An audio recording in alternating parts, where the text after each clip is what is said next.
भगवान बुद्ध की सेवा पूजा वंदना करने के लिए बेहद साधारण नहीं होता है।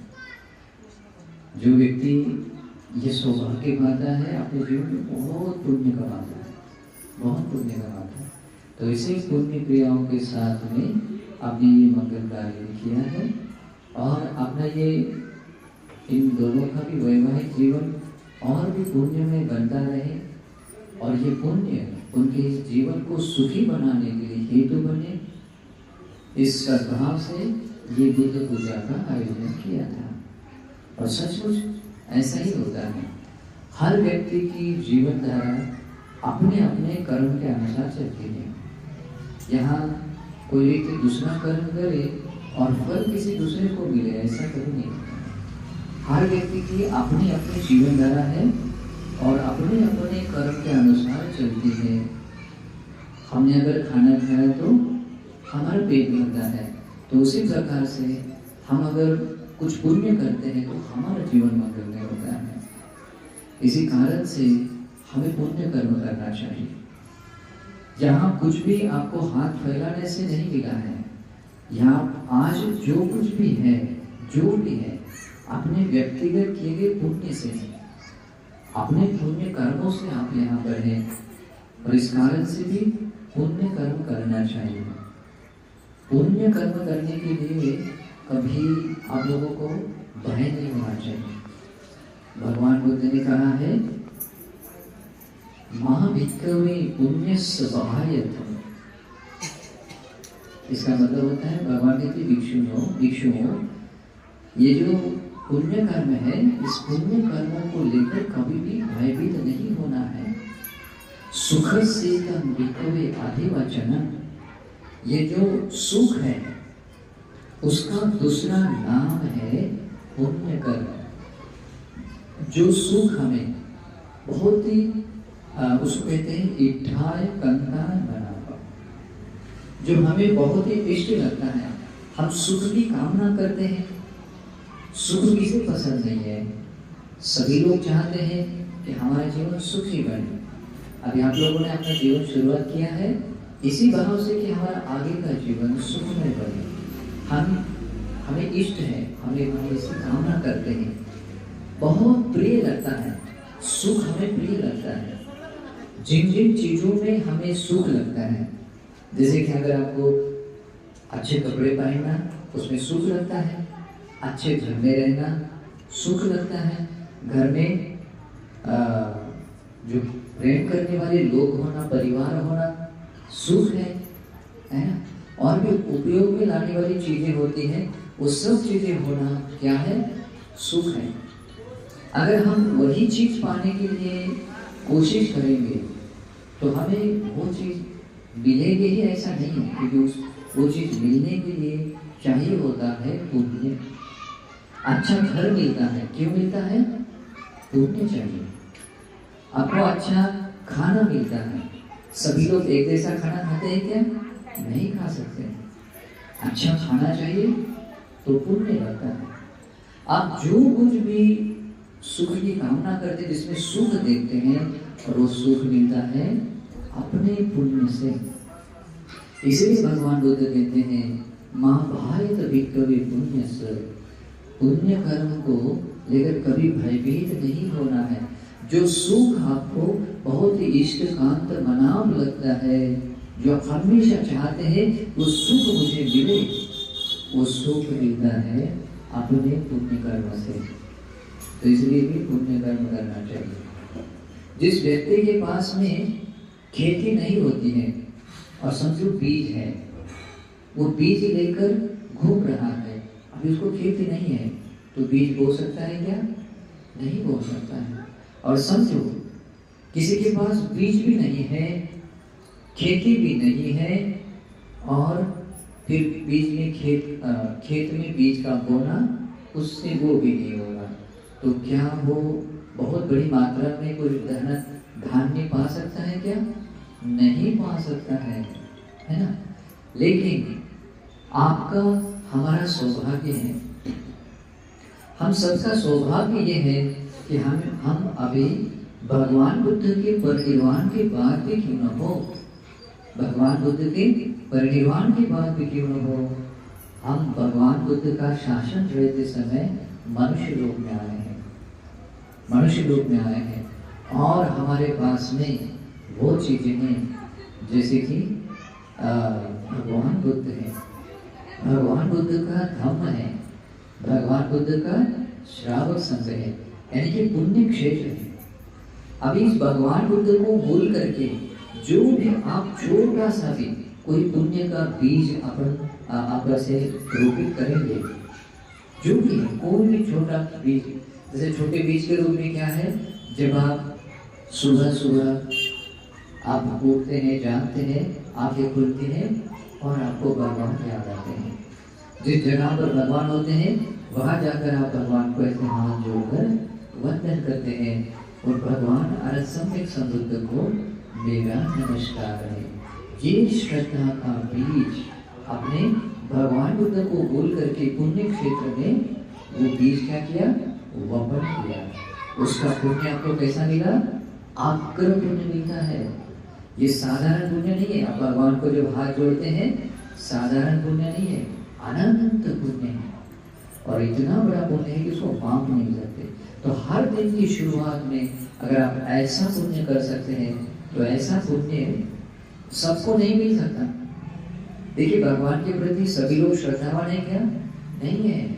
सभी के हृदय में भगवान के प्रति श्रद्धा समान नहीं होती है, उसके लिए भी पुण्य चाहिए। भगवान के गुण याद करने के बाद में या बताने के बाद कान पर जब बुद्ध शब्द आता है, हमारे भगवान ये शब्द आता है, तो भगवान को ये शब्द आते ही जब हृदय में श्रद्धा जाती है तो समझ लेना आप लोगों का पूर्व पुण्य है। हो सकता है आप लोगों ने किसी न किसी भगवान बुद्ध के काल में कोई ना कोई पुण्य किया है, और इसी कारण से आज आप लोग भगवान को देख रहे हैं। अगर आपको भगवान को देखना आता है, भगवान का दर्शन करना आता है, और भगवान के दर्शन से आपके हृदय में श्रद्धा जाग रही है, तो समझ लेना ये आपका पूर्व पुण्य है, और इस पुण्य से ये महापुण्य कमा रहे हैं। श्रद्धा का पुण्य आप ऐसा हर दिन मतलब से कमा रहे हैं। अभी भगवान बुद्ध कहते हैं, भगवान बुद्ध एक ऐसे हैं और भगवान का श्रावक संघ भी है। पुण्य क्षेत्र अनुत्तरो पुण्य क्षेत्रम लोकस्य, यानी क्या होता है, सारे ब्रह्मांड के देवता मनुष्यों के लिए अनुत्तर पुण्य क्षेत्र क्या है, भगवान बुद्ध का श्रावक संघ है। वैसे भगवान का धर्म भी अनुत्तर पुण्य क्षेत्र है, इसलिए कहते हैं खेतु उपमो अरहंतो, यानी कि इस बहुत ही उपजाऊ जमीन जैसा क्षेत्र भूमि की उपमा सदृश भगवान बुद्ध का श्रावक संघ है। दाय को कस को उपमा, यानी कि जो आप लोग जो ये जो पुण्य क्रिया करते हैं एक किसान की उपमा सदृश है, किसान जैसे हैं। और देय धम्मम, देय धम्मम बीजू बम देय धम्म, ये जो आप जो देते हैं पूजा करते हैं वो क्या है, देय धर्म है, यानी कि बीज की जैसा है। बीज जैसे कि हमने भगवान बुद्ध को यहाँ पुष्प पूजा की है, यानी कि जो पुष्प थे भगवान को हमने दिए हैं, ये पूजा किए हैं, समर्पित किए हैं। तो ये साधारण जगह पर नहीं दिए हैं, हमने ये दिए हैं भगवान और सम्यक संबुद्ध को, और इस कारण से वो पुण्य क्या हुआ, बहुत बड़ा है। इसलिए सिर्फ इसे साधारण नहीं समझना है, बहुत बड़ा पुण्य। और ये पुण्य आप लोगों को क्या देता है, सुख देता है, क्योंकि सुख से तक विकवे अधिवचन, ये जो सुख है पुण्य का दूसरा नाम है। आप अपना फैमिली लाइफ अच्छा जीना बनाना चाहते हैं तो ये सुख का दूसरा नाम है, और इस कारण से इस प्रकार के पुण्य कर्म करना चाहिए, भगवान को बोल करके, धर्म को बोल करके, संघ को बोल करके। तो अभी हर दिन अपने घर में क्या होना चाहिए, भगवान की वंदना पूजा होनी चाहिए। तो इससे क्या होगा, आपके घर में हमेशा सुख रहेगा, आपके घर में समृद्धि रहेगी, सभी प्रकार की भोग संपदा ऐश्वर्य आपके पास में रहेगा। ओके, इस पर विश्वास कीजिए। ये विश्वास आपके हृदय को आप पुनीत करेगा और आपके हृदय की प्रसन्नता आपको बहुत पुण्य देगा। ठीक है, तो इसलिए श्रद्धा से क्या करना चाहिए? ये पुण्य क्रिया करनी चाहिए। ठीक है, तो अभी पुण्य क्रियाओं में और पुण्य क्रिया है। जैसे भगवान बुद्ध ने पुण्य क्रियाओं में कुछ पुण्य बताए हैं। पहला है माता पितु उपस्थान, माता पिता की सेवा करना, ये भी पुण्य है। अगर आप अपने माता पिता की सेवा कर रहे हैं, आप उनकी वंदना करते हैं, तो भगवान क्या कहते हैं? आप लोगों के जीवन में पुण्य बहुत मिलेगा। इतना पुण्य कि सोच नहीं सकते। ऐसा क्यों होता है पता है? क्योंकि माता पिता के हृदय में अनंत गुण है। माता पिता के हृदय में अनंत गुण है। तो गुणों में सबसे अनंत बड़े गुण होते हैं, 4 गुण होते हैं। उनको कहते हैं ब्रह्म विहार या ब्रह्म गुण कहते हैं। कौन से गुण है? अनंत मैत्री है, अनंत करुणा है। अपने बच्चों को लेकर देखिए कितना करुणा होती है। बच्चों को लेकर कितना प्रेम होता है। उस प्रेम में हम सीमित नहीं कर सकते, बांध नहीं सकते, है ना। बुद्धि का अपने बच्चों को सुखी देखकर वे लोग बहुत सुखी बनते हैं, आनंदित होते हैं। दूसरे लोग जब सुखी बनते हैं तब उतनी खुशी होती है क्या? नहीं, लेकिन माता पिता सबसे ज्यादा सुखी होते हैं, आनंदित होते हैं। ये उनका गुण है। और उपेक्षा भी होती है।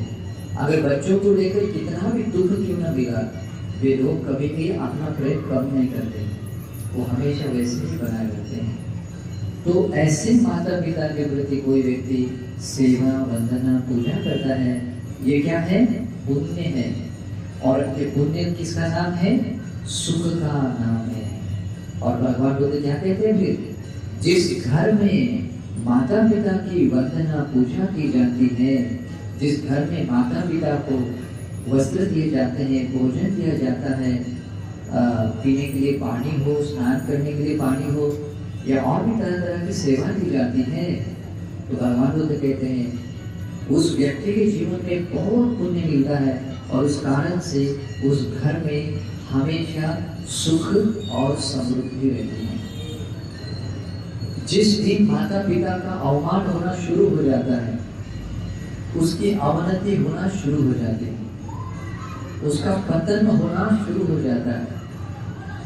उसके पास में अगर कुछ पैसा धन दौलत दिख रहा है ना, माता पिता को कष्ट देने के बाद भी ये उसके पुराने कर्मों का विपाक है। बस वो पुराना जो बासी है वो खा रहा है, लेकिन जो है वो भी खत्म हो रहा है, वो सड़ रहा है। इस कारण से अपने घर में कभी भी माता पिता का अवमान होने नहीं देना है, उनकी सेवा वंदना करना चाहिए। ठीक है, तो ये प्रथम पुण्य है और पुण्य सुख का कारण है। ये पुण्य करेंगे और आप अगर कोई भी काम करेंगे, आपको कभी भी आपको क्या कहते हैं अवनति नहीं हो गया, अपयश नहीं मिलेगा। माता पिता का आशीर्वाद आपके साथ में है तो आपका जीवन सफल ही बनेगा। इसलिए इस पुण्य क्रिया को करना चाहिए। ठीक है, सेकंड वाला पुण्य है। अब ये पुण्य हो गया, करना ही चाहिए। अभी आपको पता है, हमेशा आप सुनते भी हैं, लेकिन अभी इसकी गंभीरता और समझकर पुण्य और करना चाहिए। दूसरा पुण्य है, उसको कहते हैं पुत्र दारस संग्रहो। इसका मतलब क्या होता है? अपनी बीवी और अपने बच्चे, इनका क्या करना है?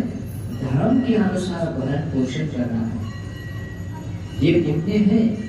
ये तो हम लोग अभी अपनी शादी हो गई, अभी अपने बीवी के प्रति जो प्रेम है, उसके प्रति का जो करुणा है, वो मैत्री और करुणा के साथ उनका क्या करना है? भरण पोषण करना है। इसलिए देखिए, आप लोग बौद्ध परंपरा में जो विवाह करते हैं तो कुछ प्रतिज्ञा देते हैं, आप लोगों ने ले लिया। हाँ, तो उसमें प्रॉमिस किए जाते हैं, वचन दिया जाता है कि हम अपने बीवी का कैसे ख्याल रखेंगे, है ना? अगर बच्चों को भी ऐसे ही है, बच्चों को लेकर भी अगर आप अपना कर्तव्य करते हैं, उनका भरण पोषण करते हैं, बहुत बड़ा पुण्य है। देखिए आप भी किसी के बच्चे हैं तो आपके पेरेंट्स ने जो आपका भरण पोषण किया तो ये उनके लिए बहुत बड़ा पुण्य है। ये देखिए दूसरे धर्म के लोग कहते हैं कोई जिस माता पिता को अपने बच्चों की शादी सही जगह पर करने का मौका मिलता है तो वो माता पिता स्वर्ग में जाते हैं, ऐसा कहते हैं। कभी सुना है मतलब? उनको इसका अर्थ पता है कि नहीं पता नहीं, लेकिन बात ऐसी है अगर धर्म के अनुसार अगर अपने बच्चों का अपनी बीवी का भरण पोषण करते हैं तो ये क्या है पता है? एक मंगल उत्तम। महामंगल सूत्र सुना है ना, उसमें आता है पुत्र दारस संगो। अपनी बीवी और बच्चों का ऐसे अगर भरण पोषण करते हैं तो ये पुण्य आपका उत्तम मंगल करेगा। उत्तम मंगल यानी क्या? इस प्रेजेंट लाइफ को बहुत ही हैप्पी बनाएगा, आनंदमय बनाएगा। देखिए अगर आप अपने बीवी के प्रति बहुत प्रेम है, अपने बच्चों के प्रति बहुत प्रेम है, आपको वही प्रेम वही करुणा आपके सुख का कारण बनेगा। आप भी बाहर बहुत स्ट्रगल करते हैं, कोई भी आदमी होता है ना, आपके भी पति हैं, अपनी बीवी और बच्चों का भरण पोषण करने के लिए कितना स्ट्रगल करते हैं। धूप की परवाह नहीं करते हैं, ठंड की परवाह नहीं करते हैं, यहाँ तक कि कभी बीमारी की भी परवाह नहीं करते हैं। बिजनेस करना है तो बहुत दूर तक भी जाते हैं, नींद भी मतलब इधर उधर हो जाती है, स्ट्रगल करते हैं। और ये सब इसलिए करते हैं अपने बीवी और बच्चों का भरण पोषण के लिए। ये गुण साधारण नहीं है, बस इस गुण को कभी कम होने नहीं देना है, बोझ जैसा नहीं बनाना है। अगर बोझ समझ लिया तो वो जो मैत्री है, जो प्रेम है, जो करुणा है, वो नहीं रहती।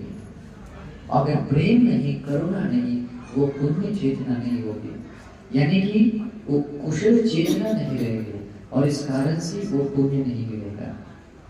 वो पुण्य मिलने का राह है आपके हृदय का वो प्रेम, आपके हृदय की वो करुणा। आप चाहते हैं कि मेरे बच्चे सुखी रहें, उनको किसी भी चीज की कमी ना हो, मेरी बीवी को भी किसी चीज की कमी ना हो। और इस कारण से जो आप मेहनत करते हैं और मेहनत से धर्म से भरण पोषण करते हैं तो भगवान बुद्ध कहते हैं उस आदमी के लिए, ये पुरुष के लिए बोला गया है, उस आदमी के लिए उत्तम मंगल साध्य करने का मौका है।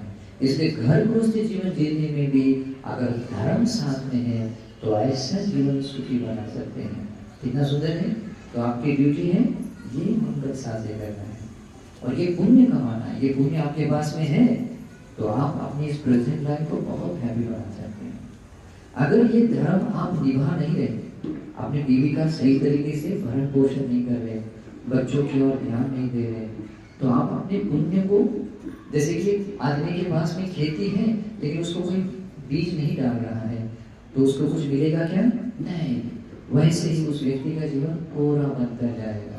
एक अपॉर्चुनिटी के रूप में उसको देखना है। एक पुरुष ने क्या देखना है? अपनी बीवी बच्चों को भरण पोषण करने का मौका है तो अपॉर्चुनिटी के रूप में देखकर करना चाहिए। और करने से क्या मिलेगा? पुण्य मिलेगा। जो पुण्य उसको उत्तम मंगल साध्य करने के लिए कारण बनेगा। कितना सुंदर है बॉस। ये धर्म है और ये प्रैक्टिकली है, ये धर्म जीवन है, ये फॉर्मलिटीज नहीं है, ये अपना डेली रूटीन में लाया गया धर्म है। और तीसरा पुण्य किया जाता है जिस पुण्य से आपके घर में और आपके जीवन में बहुत पुण्य मिलेगा और आपका जीवन में बहुत सुखमय बनेगा। वो होता है ज्ञात कानंच संगहो। महामंगल सूत्र में आपने पढ़ा है, सुना है, ज्ञात कानंच संगहो। इसका मतलब क्या होता है? अभी आपके परिवार में जितने भी लोग हैं, आपके परिवार में फिर आपके भाई हैं, आपकी बहनें हैं, आपके माता पिता हैं, आपके बच्चे हैं और भी माता की ओर के और सिर्फ रिश्तेदार है पिता के और के रिश्तेदार है, वो सभी रिश्तेदार यानी आपके ज्ञाति है। अभी इनका भी, इनके साथ में भी जो रिलेशन है वो अच्छी तरह से मेंटेन करना चाहिए। मतलब अपना जो रिश्ता है, रिश्तों के कर्तव्य को निभाना चाहिए, और उसको निभाने के लिए 4 चीजें हैं। अगर आपने ये करना आ जाए तो आपके जीवन में इतना पुण्य मिलेगा, इतना पुण्य मिलेगा कि ये प्रेजेंट लाइफ, वर्तमान जीवन पूरा सुखमय बनेगा। लेकिन इस पुण्य का मैं 2 और परिणाम बताना चाहूंगा। भगवान कहते हैं इसी पुण्य से आप किसी भी जन्म में दरिद्री नहीं बनेंगे, किसी भी जन्म में दरिद्री भिखारी नहीं बनेंगे। और दूसरा परिणाम है, इसी पुण्य से आप कभी भी अनाथ नहीं बनेंगे, किसी भी जन्म में अनाथ नहीं बनेंगे, बल्कि आपको बहुत ही सुविशाल परिवार मिलेगा, जो परिवार आपको बहुत प्रेम करेगा। देखिए, ऐसे प्रेम करने वाले परिवार के बीच में अगर हम रहते हैं, क्या हमें कोई दुख मिलेगा? अनाथ कोई बच्चा है, उसको कितना दुख मिलेगा? अनाथ आदमी है तो उसको बड़ा होने में कितना दुख है, उसको खाना पीने से लेकर हर चीज को लेकर बहुत दुख है ना? तो आप कभी भी अनाथ नहीं होंगे, आपको परिवार संपदा मिलेगी। अगर ये तीसरे चरण का पुण्य किया तो कौन सा पुण्य है? ज्ञात कानंच संग्रह, अपने ज्ञाति रिश्तेदारों का संग्रह करना। अभी इस संग्रह करने की 4 चीजें हैं, 4 अंग है, जिससे आप पुण्य कमाएंगे और जिससे आपका परिवार एक बना रहेगा। आप चाहते हैं कि मेरा परिवार मेरा हमेशा साथ बना रहे। जनरली क्या होता है, जब शादी हो जाती है तो छोटी छोटी बातों को लेकर मन रुक जाता है। कभी कभी कोई व्यक्ति झाड़ू लगाता है, अरे मैं ही झाड़ू लगाता हूँ, ये क्यों नहीं लगाती, है ना? मैं ही खाना बनाता हूँ, ये क्यों नहीं बनाती?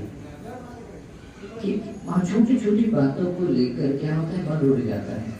कुछ कर जाते हैं, कुछ सामान गिर जाता है, और जो हमें बहुत प्रिय होता है और सामान गिर जाता है और हमें बहुत बुरा लगता है ना? या कोई गंदा करता है, या कोई भी चीज से कारण बात लगने नहीं, हम इस व्यक्ति के साथ नहीं मिल सकते, है ना? खास करके जो जिसके साथ शादी होती है वो ऐसा करती है। आप भी किसी की शादी, मतलब शादी हुई है आपकी, आप भी किसी की फैमिली मेंबर्स बने हैं, तो ये होता है।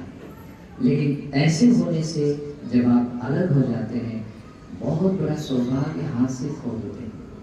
ओके, तो ये कभी नहीं करने वाला है, अपने परिवार का सम्मान करना है।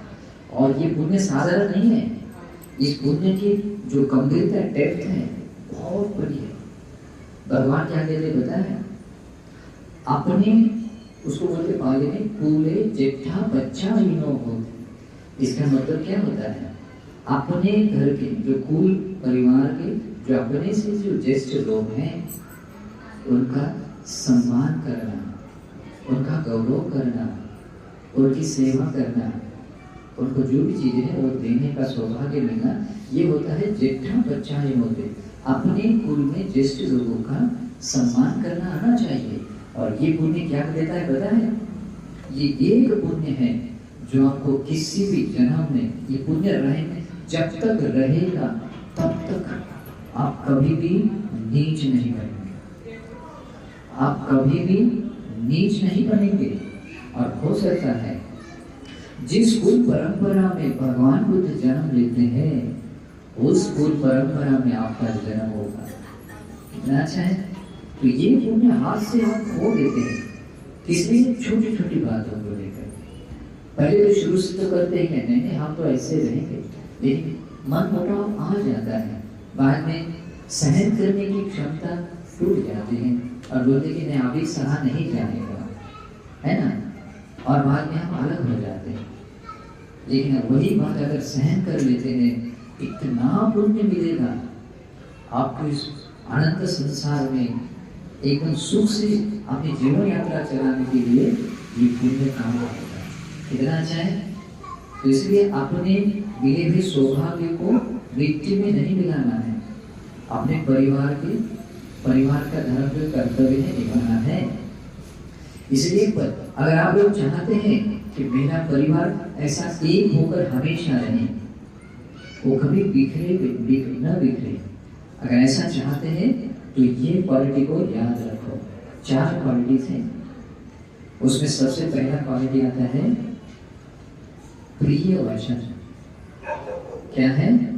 प्रिय वचन। प्रिय वचन यानी ऐसे वाणी से बोलना चाहिए। आपने शब्द लिए हैं खाली कठोर बोलने के लिए है क्या? नहीं। कभी कभी आदमी कंट्रोल करना चाहता है, लेकिन जब सिचुएशन आ जाती है तो चिल्लाता है। कोई बच्चा अगर काम नहीं कर पाता है तो चिल्लाता है। वो प्रिय वचन है क्या? वो बच्चा भी क्या करता है? वो रोता है। ऐसा कभी नहीं बोलता। हमेशा कर्म प्रिय वाणी से बोलना चाहिए। कर्ण प्रिय यानी कान को बहुत मधुर लगे, अच्छा लगे। आप लोगों को जैसे कि आप माता बनी होंगी तो आपके बच्चों का आवाज आपको कितना प्यारा लगता है? बहुत प्यारा लगता है। फिर आप वो बच्चों को कितने प्यार से बात करते हैं, है ना? बच्चों के प्रति प्रेम होने से आप कितने प्यार से बात करते हैं। बस वैसे बोलना आना चाहिए। सबके प्रति जब आप बहुत प्यार से बोलने वाले बनते हैं, मैत्री के साथ, प्रिय वाणी के साथ बोलते हैं, आपके घर में कभी भी दरार नहीं हो। आपके घर में जो भी मेंबर्स रहता है, चाहे आपकी बीवी हो, आपके बच्चे हो, आपके माता पिता हो, आपके भाई बहन हो, वो कोई भी व्यक्ति आपसे दूर नहीं जाएगा, है ना? ये पहला गुण है। और ये करने से ये खाली फॉर्मेलिटीज नहीं है, इससे बहुत पुण्य मिलता है। ये कुशल कर्म है, कुशल कर्म है। और इस कुशल कर्म के क्या क्या रिजल्ट मिलते हैं, परिणाम मिलते हैं, आप सोच नहीं सकते। जब आप धर्म सुनोगे, सुनते रहोगे, तब कभी समझ में आएगा। ओके, इसलिए पहला काम क्या करना है? हमेशा प्रिय वाणी से बोलना है। जनरली ऐसा हो जाता है, जो बीवी रहते हैं या पति पत्नी रहते हैं, उन्हीं के बीच में प्यार की बातें होती हैं, वही प्यार से बोलते हैं। वो संबोधित करते हुए भी प्यार से बोलते हैं, कुछ अपना कोई निकनेम लगा कर भी, कैसा भी। लेकिन जब कोई अपना भाई रहता है, बहन है, माता पिता है, वहां पर वो नहीं चलता, है ना? वहां पर नहीं चलता। कभी कभी कुत्ते को भी प्यार से बात करते हैं, कभी कभी कुत्ते को भी बहुत प्यार से, ऐसा लाड प्यार से उसको खाना खिलाते हैं, है ना? प्यार से बोलते हैं। लेकिन कभी माता पिता को किया कभी उसको प्यार से बात करते हुए कुछ खाना खिलाया कभी? उन्होंने कभी खाना नहीं खाया होता है, कभी पूछा क्यों नहीं खाना खाया? खाना खा लीजिए। लेकिन जो आपस में जो प्रेम रहता है, जो पति पत्नी के बीच में, वो दूर भी रहते हैं तो 10 बार रिक्वेस्ट भी करते हैं, 10 बार पूछते भी हैं, खाना खाओ, है ना? उसको खाने की इच्छा नहीं होती, फिर भी वो प्रेम होता है। तो यही एक छोटी छोटी बातें हैं जो हमें बहुत प्यारी लगती हैं। तो ये बुरी नहीं है, लेकिन हमारे घर के सभी लोगों के बीच में ऐसे प्रिय वाणी से व्यवहार होना चाहिए। ओके, प्रिय वाणी से बोलने से बहुत पुण्य भी मिलता है, खुशी भी संचित होता है। इसमें घर में हमेशा खुशी रहती है। ओके, ये खुशी का कारण है कि नहीं? तो इसको अभी गंवाना नहीं है, खोना नहीं है। कभी कभी प्रिय वाणी कब छूट जाती है पता है? आदमी कठोर वाणी से क्यों बोलता है? हाँ, किसी कारण से आता है। जो कभी आपने, जो हमें अप्रिय लगने वाली चीज होती है और उस समय में हमें सहन नहीं होता है, हमें सहन नहीं होता है, और इस कारण से कठोर वाणी से बोलते हैं। लेकिन थोड़ा सा अगर सहन कर लिया तो हम वहां पर भी शांति से बात कर सकते हैं, है ना? जैसे कि कोई अच्छी लगने वाली चीज अगर घूम गई तो हम गुस्सा नहीं करते। कभी कभी होता है ना, इतनी कीमती चीजें, है ना, वो घुमा दी है तो हम डांटते नहीं है। अभी वो तो वापस आने का जो तरीका है, खोजने का तरीका, वो ढूंढना चाहिए। लेकिन क्रोध करने से, गुस्सा करने से काम नहीं चलेगा। तो ज्ञानी व्यक्ति ऐसे ही होता है। क्रोध आने की जगह पर भी अपने मन पर कंट्रोल करता, क्रोध नहीं करता है, वहां पर भी प्रिय वाणी से बोलता है और समझाता है। और इस कारण से जो सहन कर रहा है, तो सहनशीलता भी एक पुण्य है। सहनशीलता क्या है? पुण्य है। देखिए 10 प्रकार की पारमिताएं होती हैं, उसमें एक पारमिता है, उसका नाम है शांति। शांति का मतलब सहनशीलता। तो सहन करना आना चाहिए। तो सहन करते हुए प्रिय वाणी से बोलना चाहिए। इस पहला गुणधर्मों को याद रखो। दूसरा आता है दान। उसको दूसरी भाषा में कहे तो समविभाग। ये दूसरा चरण है जो आपके एक तीसरा पुण्य संचित करने के लिए कारण बनता है। ज्ञात कानंज संभव। ओके, तो दान देना चाहिए। जो भी आप धर्मानुकूल कमाते हैं, अकेला अकेला नहीं खाना है ना। अपने पास एक कोई चॉकलेट या कोई स्वीट होता है तो छुपा छुपा के नहीं खाना है। हम ऐसे कुछ देखते हैं फैमिलीज, और खास करके ऐसे कोने में जाकर चुपके से कुछ खाते हैं, है ना। और चुपके से खाकर उनको आनंद भी आता है कि मैंने किसी को दिखाने नहीं दिया। अरे लेकिन बांटने से उससे ज्यादा खुशी मिलेगी। थोड़ा बांट कर देखिए। ये तो मैं एक उदाहरण दिया, लेकिन दान का स्वभाव होना चाहिए। जो भी आप कमाते हैं, जो भी आपके पास में होता है, आपके फैमिली में समविभाग करके ये करना चाहिए, डिस्ट्रीब्यूशन करना चाहिए। टोटल नहीं, जो कमाते हैं उसका एक अंश सेविंग में लगाना है, एक सेव रखना है, एक इन्वेस्टमेंट करने के लिए रखना है, इतना इन्वेस्ट करना है, एक अंश अपने फैमिली के लिए लगाना है, जो भी आप हर महीने में जो घर में लाते हैं उसके लिए लगाना है, खर्चे के लिए, और एक अंश धर्म या संघ के लिए, दान के लिए लगाना है। ओके, जब ऐसा करते हैं तो ये दूसरा कारण है जो आपको बहुत कुछ देता है। ये एक गुणधर्म ऐसा है जो आपको परिवार संपदा हर जन्म में, यहाँ तक कि निर्वाण पाने का कभी अनाथ नहीं बनाएगा, कभी आपको अकेला नहीं पड़ने देगा। आप कहीं पर भी जाए, आप पर प्रेम करने वाले लोग मिलेंगे। अगर कुछ यहाँ, अगर रेगिस्तान में आप अकेले हैं, वहां पर भी आपको अमनुष्य लोग भी आपको प्रेम करेंगे। वहां पर एक आदमी भी नहीं है, लेकिन उस जगह पर रहने वाला अमनुष्य लोग भी, उनको भी आपको ये लगे अरे एक अच्छा भला आदमी है, आपको सही रास्ता दिखाएगा, मदद करेगा। अमनुष्यान प्रियो होते, बाद में आता है देवता रख दे, देवता की रक्षा करते हैं। कितना अच्छा है।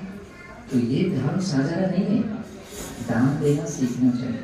ठीक है, अभी आप लोग बाकी भी हमारे प्रवचन सुनते हैं तो उससे और सुनना चाहिए, इससे जीने का अर्थ समझ में आता है। ठीक है, ये दूसरा चरण है। अगर अपने फैमिली मेंबर्स को कोई चीज लाते हैं और समान रूप से बांटते हैं, तो घर में देखिए कितनी शांति रहेगी, सुख भी रहता है। कभी कभी तो यहाँ तक होता है, छोटा सा रहता है, कोई उसमें बड़ी बात भी नहीं होती, छोटी सी चीज देते हैं, वो जिंदगी भर याद रखता है कि मुझे उसने मुझे दिया कुछ। देने से प्रेम बढ़ता है। तो देने से प्रेम बढ़ता है तो देना चाहिए। अपने फैमिली में वो शेयर करना चाहिए, दूसरे धर्म को अपना धर्म बनाना है। बाद में आता है तीसरा धर्म, उसको कहते हैं समानता। उसका क्या नाम है? समानता। समानता का अर्थ होता है जैसे हम सुखी हैं वैसे अपने न्याते रिश्तेदारों को सुखी बनाने के लिए प्रयास करना चाहिए, उसको बनाना चाहिए। जैसे कि अगर हम किसी चीज के लाभी है, ये लाभ है उनको भी मिले। जैसे अगर हमारे हृदय में भगवान के प्रति श्रद्धा है तो मेरे रक्त संबंधी भी श्रद्धावान बने, इसके लिए प्रयास करना चाहिए। अगर हम दान देने वाले हैं तो हमारे परिवार के लोग भी दान देने वाले बने, ऐसा होना चाहिए। हम अगर शीलवान हैं, हम शीलवान हैं तो दूसरों को भी, अपने फैमिली मेंबर्स को भी शीलवान बनाना चाहिए। कम से कम पंचशील धारण, पंचशील हम शीलवान हैं, मेरे बच्चे, मेरी बीवी, मेरे सभी लोग शीलवान बने, इसके लिए प्रयास करना चाहिए। उनको शीलों का महत्व बताना चाहिए और शील में प्रतिष्ठापित करना चाहिए। बहुत बड़ा पुण्य है। इससे क्या होता है, जैसे कि ये गुणधर्म अगर आप लोगों के पास में रहते हैं तो भगवान कहते हैं एक देवता एक देवी के साथ रहने जैसा होता है। अगर ये गुणधर्मों में भिन्नता है तो क्या होता है पता है? अगर स्त्री में ये गुणधर्म नहीं है, पुरुष में ये है, तो क्या होता है? एक देवता और राक्षस के साथ रहने जैसा होता है। जो ये गुणधर्म नहीं होना है, ये रिलेशन के बारे में ऐसे ही कहा गया। अगर स्त्री में होते हैं, पुरुष में नहीं होता है, तो और एक देवी राक्षस के साथ रहने जैसा होता है और उसके घर में भी शांति नहीं होती है। ये समानता गुणधर्म बहुत पावरफुल है, बहुत बड़ा गुणधर्म है। और इस गुणधर्म में और चौथा गुण है, उसको कहते हैं प्रज्ञा। जैसे हम धर्म श्रवण करके कुछ हम ज्ञान लेते होता है, वो समान ज्ञान बनना चाहिए। अगर ये गुणधर्मों में हम समानता लाते हैं तो परिवार में हमेशा सुख रहता है, सुख रहता है, रहेगा कि नहीं? बहुत अच्छा रहता है। और उसके बाद में चौथा गुण है, उसको कहते हैं अर्थचर्या। अर्थचर्या यानी वो संपत्ति जो हमारे पास में है, जो संपत्ति हमारे पास में है, वही संपत्ति दूसरों को भी मिले, इसके लिए भी कोई हम गाइड करते हैं, सपोर्ट करते हैं, तो वो होता है अर्थचर्या। भौतिक संपत्ति तो है ही, हम जो अपने फैमिली मेंबर्स हैं, जो भाई है, तो हम जिस तरीके से पैसे कमाते हैं उसको भी रास्ता बताना है कि भैया ऐसे भी कर, ऐसा करो जिससे तुम भी ऐसे पैसे कमा सकते हो, उसको भी धनवान बनाना है। लेकिन ये भौतिक संपत्ति की बात हो रही है। संपत्ति में सर्वश्रेष्ठ संपत्ति क्या है पता है? श्रद्धा संपत्ति है, शील संपत्ति है, शुद्ध धर्म की ज्ञान रूपी संपत्ति है, दान रूपी संपत्ति है ना? ये संपत्तियां हैं। तो ऐसी संपत्ति में समान अर्थ चले, उनको भी मिले, इसके लिए सपोर्ट करना चाहिए। ओके, ये चार क्वालिटीज हैं, इसको याद रखना। इसको बोलते हैं संग्रह वस्तु। ये चार वस्तु, पहला कौन सा है? प्रिय वाणी से बोलना। क्या है? याद रखना, यहाँ पर नहीं तो भूल जाएंगे तो कुछ नहीं। प्रिय वाणी से बोलना। दूसरा समविभाग करना, यानी कि दान देना। तीसरा समानता, और चौथा अर्थचर्या।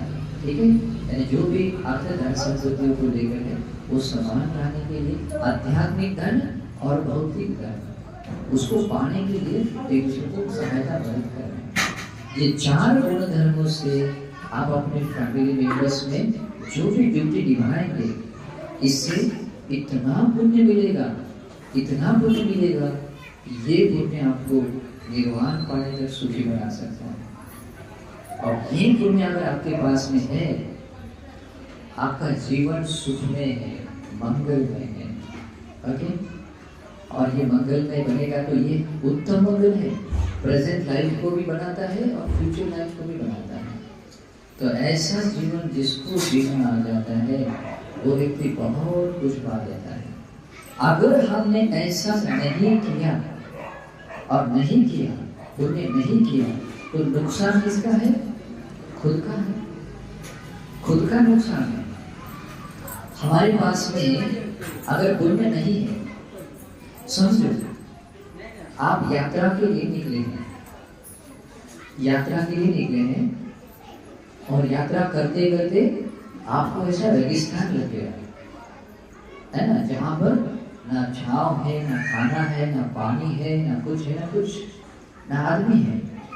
और ऐसे रेगिस्तान से आप अभी यात्रा कर रहे हैं और आपके पास कुछ भी नहीं है, पैर में चप्पल भी नहीं है, गाड़ी भी नहीं है, छत्र भी नहीं है, खाना भी नहीं है, पानी भी नहीं, कुछ भी नहीं है, और अभी आप निकल गए। कैसे जीवन यात्रा होगी? बहुत कष्ट भरी होगी। ऐसी यात्रा कोई करना चाहेगा?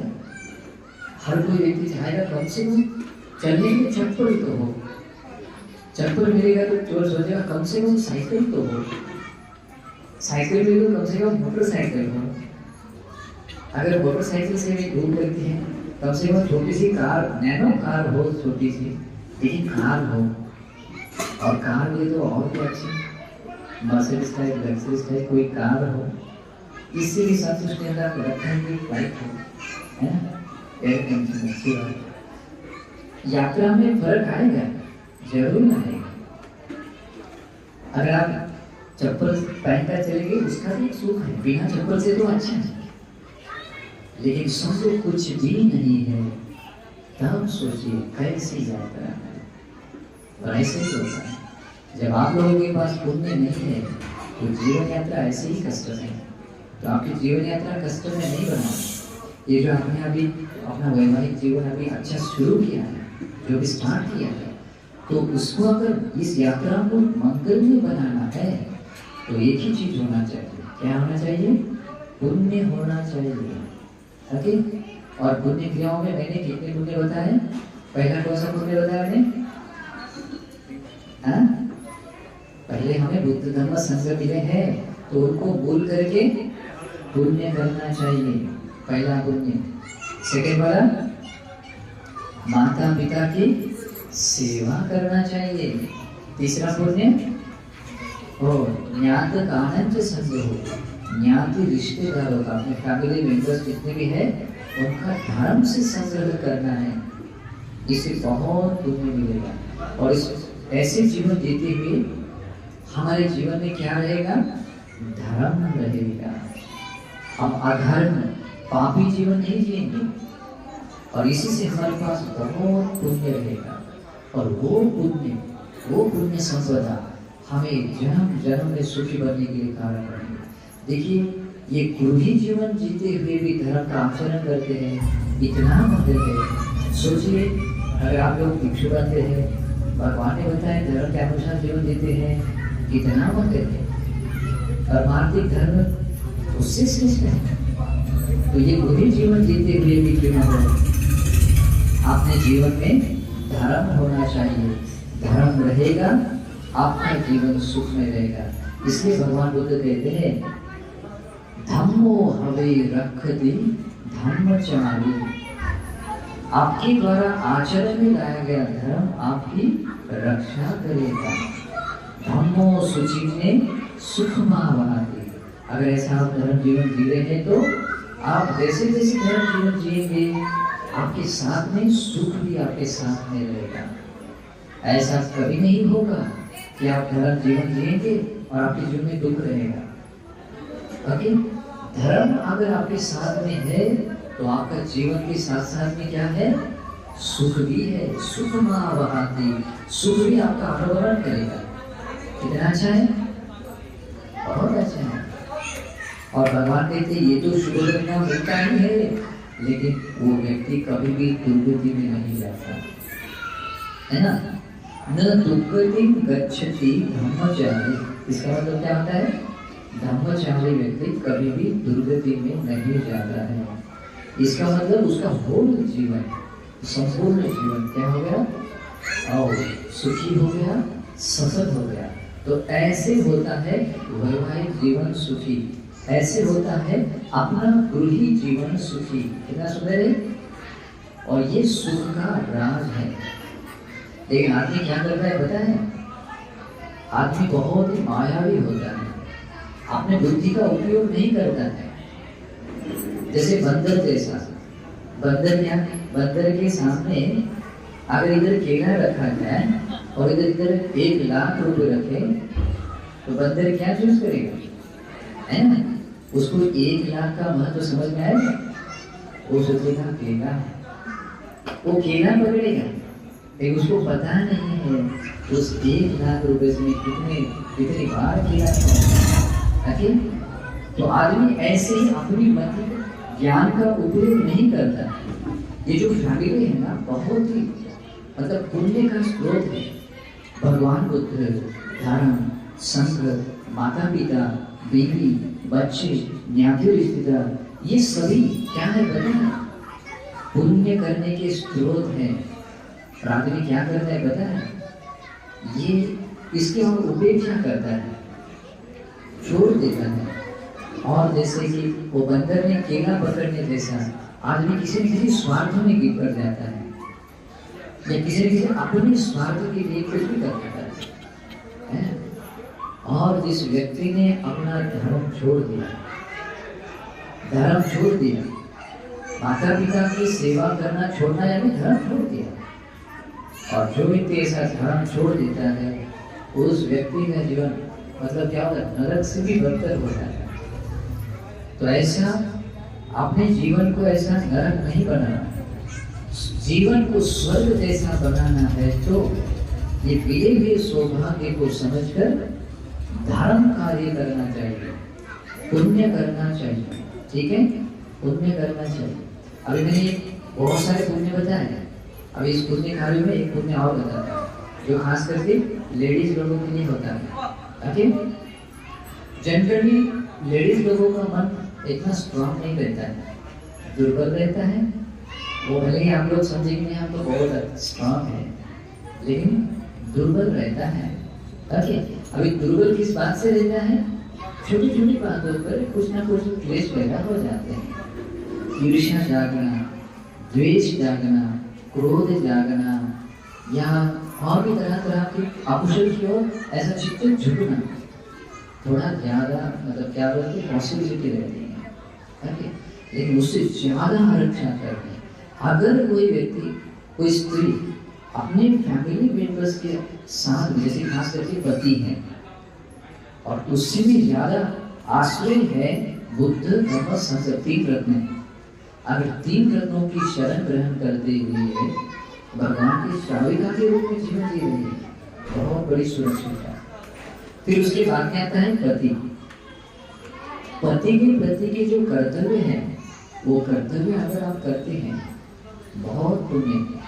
इसको ये पति कुछ काम का नहीं है, कैसा है ऐसा रहता है, उसको समझ में नहीं आता, कभी भी नहीं समझना। चाहे वैसा हो, वो पति के प्रति सेवा भाव का भाव रखना चाहिए। ये दूसरे धर्म के लोग देखो कैसे बोलते हैं, उनको पता भी नहीं होता है एक्चुअली वो क्या है। पति को आदि कुछ बोलते हैं ना, कुछ परमेश्वर बोलते हैं, वो रहा न रहा कैसे है। लेकिन अगर पति के प्रति के कर्तव्य निभाते हैं तो वही कर्तव्य, जैसे कि मैंने सारी चीजें बताई हैं, उसमें पति का कर्तव्य निभाते हैं तो उस उतने से भी व्यक्ति इतना पुण्य कमा सकती है, उससे वो सुगति स्वर्ग लोक में जा सकते हैं। उसके बाद में आता है सास ससुर के प्रति के कर्तव्य। कभी भी ये सास ससुर जो पराये हैं समझना नहीं है, अपने माता पिता के जैसा समझकर सेवा करना चाहिए। उनके प्रति किए गए कर्तव्य आपको इतना पुण्य दे सकते हैं, वो भी सुगति जाने के लिए कारण बन सकते हैं। उसके बाद में आता है अपने बच्चे लोग, अपने बच्चों को, अभी माता है तो अपने बच्चों को अगर वो तीन रत्नों के प्रति श्रद्धावान बनाते हैं, शीलवान बनाते हैं, दानशूर बनाते हैं, बड़े बूढ़ों का आदर सम्मान कैसे करना है ये सिखाते हैं। उसको दूसरी भाषा में क्या कहते हैं? संस्कार देना। क्या कहते हैं? अच्छे संस्कार देना। एक बार बलरामपुर में आनंद को कहा था, कहते हैं आनंद, यदि तेरे रक्त संबंध तुझे बहुत प्रिय है, तुझे बहुत प्यारे हैं, तो तुझे क्या करना चाहिए? तीन रत्नों के प्रति श्रद्धावान बनाना चाहिए, उनको शीलवान बनाना चाहिए। अगर वो एक स्त्री अगर ऐसा करती है तो उसके लिए बहुत बड़ा सौभाग्य है। इसलिए खास करके जैसे दूसरे धर्म के लोग कभी कभी स्त्रियों को सौभाग्यवती कहते हैं, उनको पता नहीं होता है किस अर्थ से कहते हैं। उसको डबल चांस मिलता है, पुण्य अपॉर्चुनिटी मिलती है पुण्य करने की। अपने माता पिता तो होते ही है, पति मिलता है, सास ससुर मिलते हैं, बच्चे मिलते हैं, सब मिलता है। और ये सारा सौभाग्य की बात है, साधारण नहीं है। लेकिन इसके बारे में सोचना चाहिए, लेकिन सोचते नहीं है, उसका अर्थ भी समझ में नहीं आता है और ऐसे ही रहते हैं। और इस कारण से बहुत बड़ी चीज हम हाथ से खो देते हैं। ओके, इसलिए एक स्त्रियों में भी जैसे आप है तो अभी आपने ड्यूटीज को देखना है और अपने कर्तव्य को अगर आप करते हैं तो सोचिए आपका जीवन कितना सुंदर बनेगा, बहुत सुंदर बनेगा और आपके जीवन हमेशा प्रेम बना रहेगा। वही जो स्त्री है अपने पति को बहुत प्रिय लगने वाली होती है, जो आप कर्तव्य दक्ष होती है। पुराने जमाने में देखिए स्त्रियों के कर्तव्य में, बहुत सारे कर्तव्य में एक कर्तव्य होता है, वो पति से पहले जानती है, बाकी भी अपनी ड्यूटीज करती है। पति खाना खाने से पहले खाना नहीं खाते। अभी तो पता नहीं, पुरानी जो माताएं हैं वो करती हैं ऐसे, हमारी माता जी भी ऐसे करती हैं। कितनी बार कहा कि खाओ नहीं, कुछ तो भी बहाना बनाकर नहीं खाती है। आज तो मैंने देखा है, जितना समय देखा आज तो कभी नहीं खाया। खाना खाने के बाद खाते, लेकिन ठीक है कोई बात नहीं, अगर मिल गया तो उसके बाद में वो पति उससे रिस्पेक्टफुली उनको भी देखना चाहिए। साथ में बैठा लेकिन वो पहले परोसना चाहिए, जैसे कम से कम एक निवाला तो पहले देना चाहिए, है ना। ये कर्तव्य में से कर्तव्य है। पति सोने से पहले नहीं सोना, पति सोने के बाद में सोना चाहिए। पहले सोने पति कब कहाँ गया पता नहीं है, ऐसा नहीं होना। ओके, ड्यूटी में ड्यूटी है, अगर ये निभाते हैं तो उसमें आता है प्रेम, उसमें आता है सम्मान, गौरव, और ये व्यक्ति को बहुत ऊंचा बना देगा। साधारण नहीं है, वो छोटा नहीं बनती। गुड क्वालिटी से आदमी छोटा नहीं बनता, आदमी बहुत महान बनता है। ओके, तो कभी भी ऐसा छोटा पर नहीं देखना, अपने आप को छोटा समझना नहीं। अगर दूसरे लोग बोलेंगे भी क्या करने हैं ऐसे, ऐसा कभी होता है? आज जैसे मॉडर्न कल्चर है और इसमें कभी होता है? कभी भी करो। दूसरे लोग क्या कहेंगे इसके बारे में मत सोचो। जो धर्म है उसको धर्म के रूप में देखो, जो अधर्म है उसको अधर्म के रूप में देखो। इससे एक चीज रहेगी, आपके भीतर धर्म रहेगा, और धर्म रहेगा, धर्म आपकी रक्षा करेगा, धर्म आपको आशीर्वाद देगा, जिससे आपके जीवन कभी दुख नहीं आएगा, जिससे आपके जीवन कभी दुर्गति और नहीं जाएगा। न दुर्गति गच्छति धर्मचारी, कभी दुर्गति में नहीं जाएंगे। कितना अच्छा जीवन है। तो एक आपके लिए भी बताया, आपके लिए भी बताया। ऐसे बनता है जीवन सुखी, ठीक है। तो ऐसे सरल जीवन जिए और अपने जीवन को सुखी बनाए, अपने सारे परिवार को सुखी बनाए। एक अच्छा जीवन मिला है तो ऐसे खाली जानवर जैसा नहीं जीना है, अपने साथ चार लोग भी सुखी बने, ऐसा जीवन जीना। ऐसे लोगों का जीवन सत्पुरुषों का जीवन है। ऐसा जीवन जिस व्यक्ति को जीना आता है, ये सत्पुरुष गुण धर्मों को धारण किया हुआ जीवन जिस व्यक्ति को जीना आता है, भगवान बुद्ध कहते हैं तमकुलं सुखमेधति यत्थसो जायति धीरो तमकुलं सुखमेधति। इसका अर्थ क्या होता है? ऐसा व्यक्ति जिस कुल घर में परिवार में जन्म लेता है, वो सारा परिवार वो सारा परिवार अपना जीवन सुख में सुख को प्राप्त होता है, ठीक है। ऐसा जन्म जीवन, इसके लिए कभी खोना नहीं है, बोलना नहीं है, ठीक है। अब ये और भी ज्ञान आने के लिए, अपने जीवन को और ऐसा क्रिस्टल जैसा बनाने के लिए धर्म श्रवण कीजिए। धर्म का ज्ञान ही एक ऐसा है जो आपके जीवन को बहुत सुंदर बनाए।